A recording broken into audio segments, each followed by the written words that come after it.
In today's video, I'm going to teach you how to turn on Gemini Memory in 2026.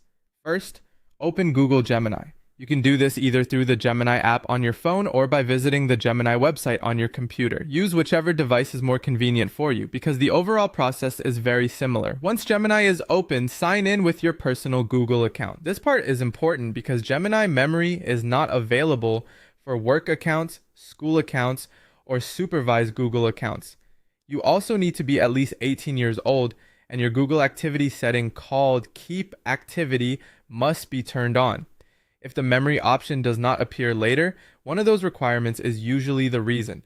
After you're signed in, look for your profile picture. Tap or click on it to open the account menu, then choose Settings and Help. This is where Gemini places most of the controls related to your account experience and personalization features.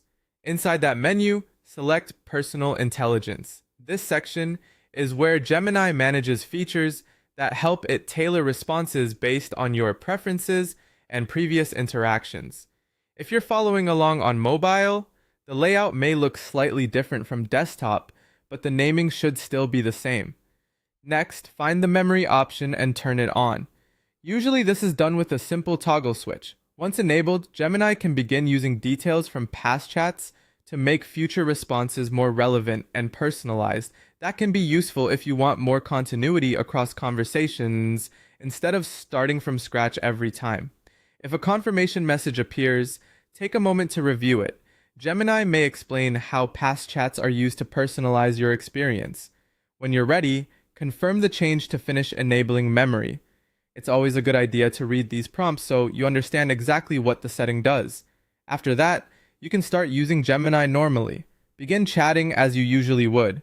With memory turned on, Gemini can remember useful context from previous conversations and respond in a more personalized way over time. If you ever want to manage this feature later, go back to Settings and Help, then Personal Intelligence. From there, you can turn memory on or off, review your personalization settings, or delete past chats that contribute to memory. That gives you flexibility and control, especially if you want to adjust how much information Gemini uses. And that's it. That's how to turn on Gemini Memory in 2026 so you can make your Gemini experience more personalized and more consistent across conversations.